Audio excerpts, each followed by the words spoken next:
আমাদের ceiling fan গুলা ঘোরে মূলত কম। তো কি কারণে কম ঘোরে, এই যে এইগুলা ক্যাপাসিটার চলে যায়, ক্যাপাসিটার গুলো দুর্বল হয়ে যাওয়ার ফলে আমাদের ফ্যান গুলা কম ঘোরে। এখানে আর একটা কারণ আছে, 2.5 আছে ক্যাপাসিটার এবং 3.5 আছে। যদি আপনাদের ফ্যানটা কম ঘোরে আপনারা এই 3.5 লাগাবেন। ওখানে কত আছে, আমার এই ফ্যানটা ধীরে ধীরে ঘুরতেছে, মূলত আমরা ক্যাপাসিটারটা চেক দিব। চেক দেওয়ার পরে ক্যাপাসিটার যদি সমস্যা হয় তাহলে আমরা এই যে 3.5 লাগাবো। ওটা কত আছে আমরা ওটাও দেখবো, ক্যাপাসিটার কত আছে। ক্যাপাসিটার হয়তো দুর্বল হয়ে গেছে, দুর্বল হয়ে যাওয়ার ফলে আমাদের ফ্যানটা ধীরে ধীরে ঘুরতেছে। অবশ্যই আপনারা এইগুলা লাগানোর সময় সতর্কতা অবলম্বন করবেন। যদি আপনাদের এখানে লাইন থাকে তাহলে মেইন সুইচটা বন্ধ করে নেবেন। এই ক্যাপাসিটারটা কত আছে দেখেন, এখানে আমরা ক্যাপাসিটারটা দেখি। এখানে আমার ক্যাপাসিটারটা হলো 2.5।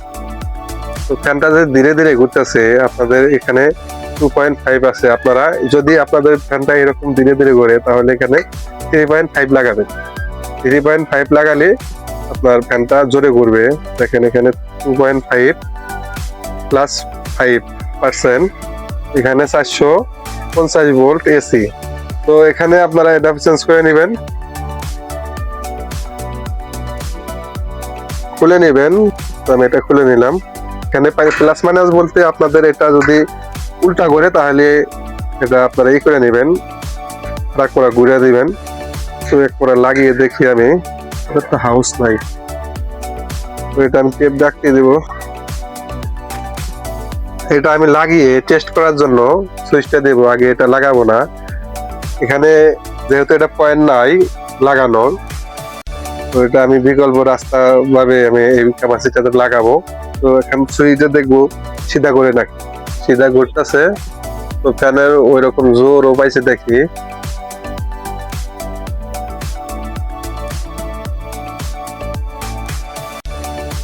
তো দেখেন এখানে ফ্যানটা ঘুরতেছে আরো জোরে, আগের থেকে অনেক জোরে ঘুরতেছে। বললাম তো ফুল। হ্যাঁ হ্যাঁ, বন্ধ করেন।